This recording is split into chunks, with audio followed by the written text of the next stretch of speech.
What would you say if a cop sounded friendly, asked just a few simple questions, and then used your own words to make you look guilty? If you start talking too soon, you can build the case against yourself before you even know you're a suspect. And yes, innocent people do this every single day.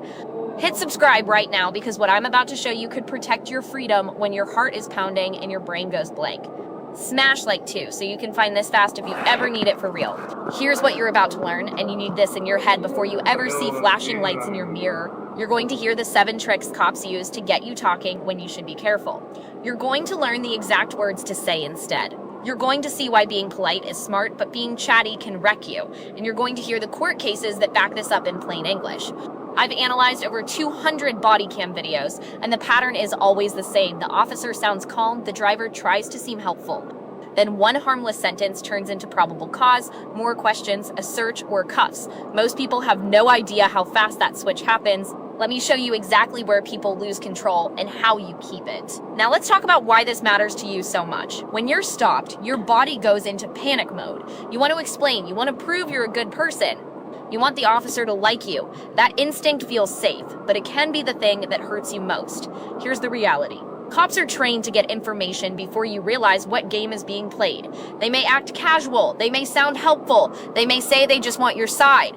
But your side can lock you into details, times, places, and guesses you can't take back later. Even small mistakes can look like lies. Even silence at the wrong moment can be twisted if you don't use the right words. Your goal is not to win a debate on the roadside. Your goal is to give your documents if required, stay calm, and stop feeding the investigation with your own mouth. The first trick is the friendly chat trick. This is when the officer walks up smiling and asks easy questions that sound harmless. Where are you coming from? Where are you headed? Have you had anything to drink? Whose car is this? Why are you nervous? You think you're just making conversation, but you're really giving puzzle pieces. If one piece sounds off later, they say your story changed. If you say you came from your friend's house, then later say you left a bar first, now they say you're being deceptive. Here's exactly what you say. Officer, I prefer not to answer questions. Word for word, memorize that line. You can still be respectful. You can still hand over your license, registration, and insurance if the law requires it. But you do not have to turn your stop into a confession booth. This comes straight from Supreme Court rulings. Cases like Burgway v. Tompkins and Salinas v. Texas teach one brutal lesson. If you want your silence protected, you need to clearly say you are using that right. Just sitting there awkwardly is not always enough. Bad way. Most drivers say, I'm just coming from a bar, but I only had 2 beers. Then more questions happen, field tests happen, and now you've handed them suspicion yourself. Good way. Smart drivers say, Officer, I prefer not to answer questions. Then you stop giving them new facts to build on. Watch what happens when you stop trying to sound innocent.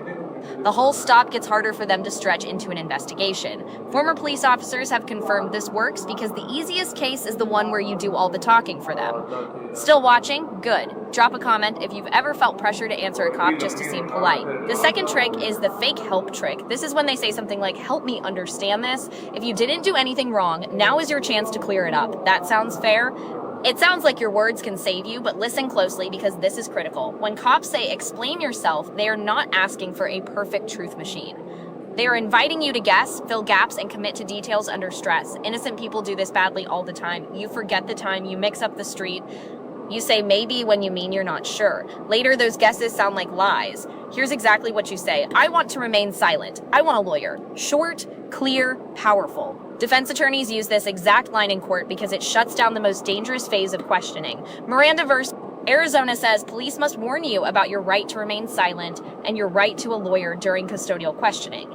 Edwards v. Arizona goes further. Once you clearly ask for a lawyer, police are supposed to stop interrogating you unless your lawyer is there or you start talking again on your own. That is why your words must be direct. Maybe I should talk to someone, not do you think I need a lawyer. You look at the officer and say this, I want to remain silent. I want a lawyer. Those exact words. This is 100% legal. Here's the reality. Your innocence does not protect you from bad questioning. Your silence protects you from bad questioning.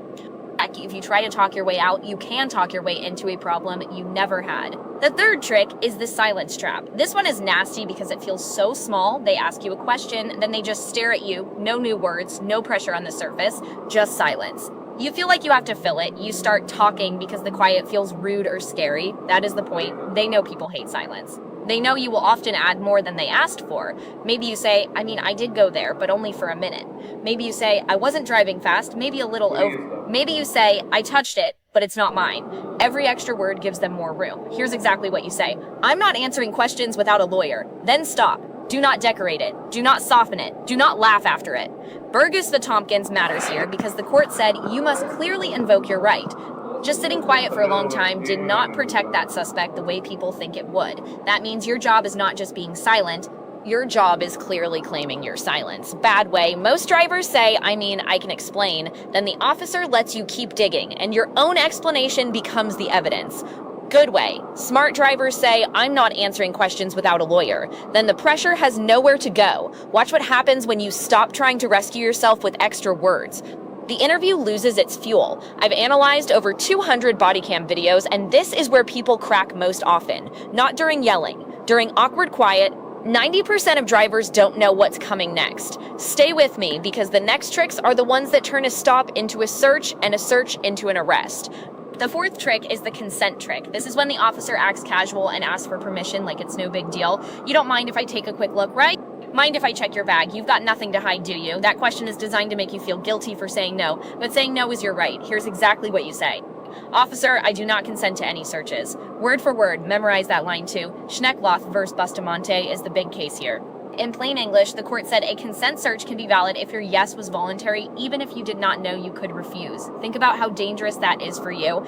If you casually say, sure, go ahead, you may have just opened the door yourself. This is why your answer must be clean and direct. Bad way, most drivers say, I guess that's fine, I have nothing to hide.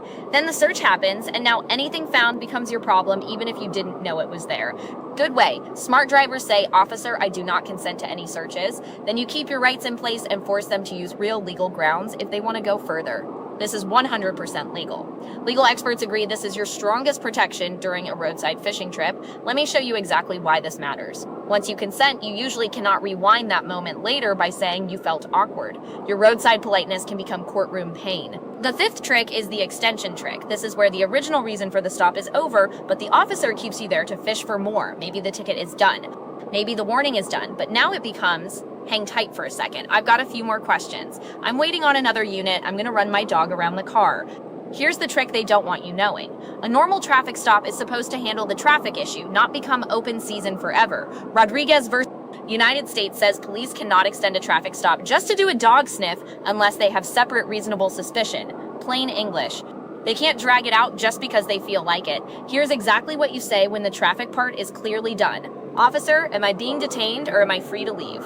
Those exact words. This line matters because it forces the moment into the open. Either they have a legal reason to keep you or they don't. Bad way. Most drivers say, sure, I can stay and answer a few more things. Then the stop stretches, backup shows up, and your risk keeps growing.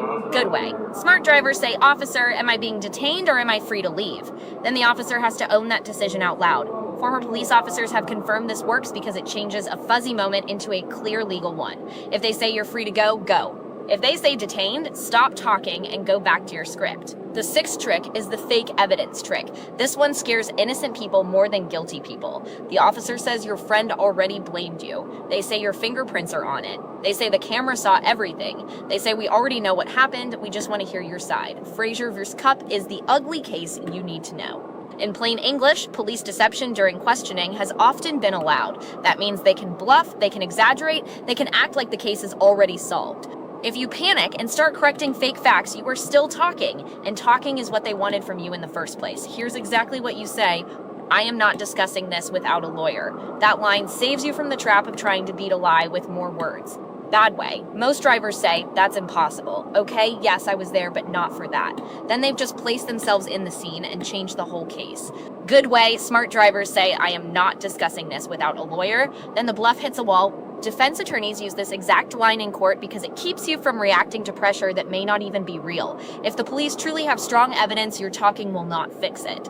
If they are bluffing, your talking can rescue their weak case. The seventh trick is the good cop team trick. One officer pushes, another officer seems cool, one sounds hard, the other sounds like your buddy. He says, look, I'm trying to help you. Just tell me your side before the other guy writes this up worse. You feel relief because finally someone understands you. That feeling is the trap. Both officers want the same thing from you. Information, admissions, details, emotion, a story they can use. Here's exactly what you say. I will not answer questions. I want a lawyer. Keep it calm. Keep it boring. Keep repeating it. Miranda matters here. Edwards matters here. Once you clearly ask for a lawyer, your safest move is to stop feeding the conversation, no matter who sounds nice.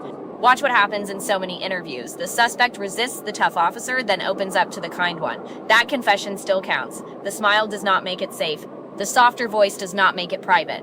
This comes straight from Supreme Court rulings, and it matters because your rights are not protected by reading the room. Your rights are protected by using the right words at the right time. If an officer really is trying to help you, your lawyer will help you even more. Now pull all of this together with the legal backbone, because you need to know your script is not just internet talk. Miranda versus the Arizona says if police are questioning you while you are in custody, they must warn you that you can stay silent and ask for a lawyer. In plain English, your mouth is not their property. Bergquist v. Tompkins says you need to clearly say you are using that right. In plain English, quiet by itself may not protect you unless you clearly invoke it. Rodriguez versus United States says a traffic stop cannot be stretched longer just to chase other crimes without separate suspicion. In plain English, the stop has a job, and it cannot keep growing for free. Schneckloth v. Bustamante says your consent to a search can count even if you did not know you could refuse. In plain English, your careless yes can do major damage. Frazier v. Cup reminds you that police can bluff during questioning. In plain English, do not argue with a story they tell you. Refuse to play. These cases all point to the same lesson for you. Use clear words, give less information, ask if you are free to go, and never mistake pressure for proof. Now let me show you exactly how this plays out in real life. You're driving home late. An officer stops you for a broken light. You're nervous, but you know you did nothing wrong. Wrong move first. You say you're sorry right away. You explain you're coming from a friend's place, then add you had one drink earlier, then joke that your car is a mess.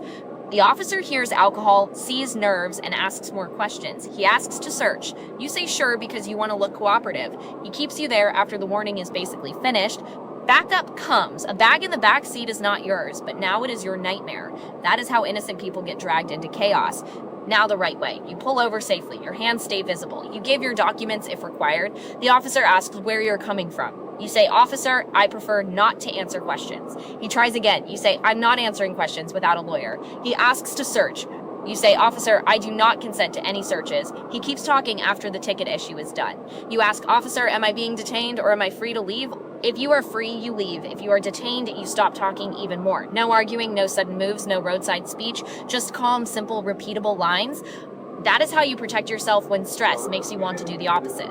Next week, I'm breaking down what to say when cops claim they smell weed on you or your car. Subscribe right now so you don't miss it, because that single claim gets people searched every day. So here's your recap, and you should burn this into your memory. First, stop the friendly chat before it becomes evidence against you. Second, clearly say you want to remain silent and want a lawyer. Third, never consent to searches just to seem nice.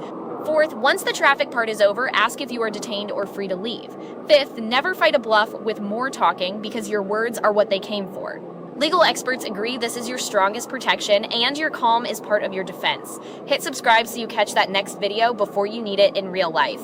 Smash like if this changed how you'll handle your next police stop. And drop a comment telling me which line you're going to memorize first. Stay safe, stay calm, and protect your rights.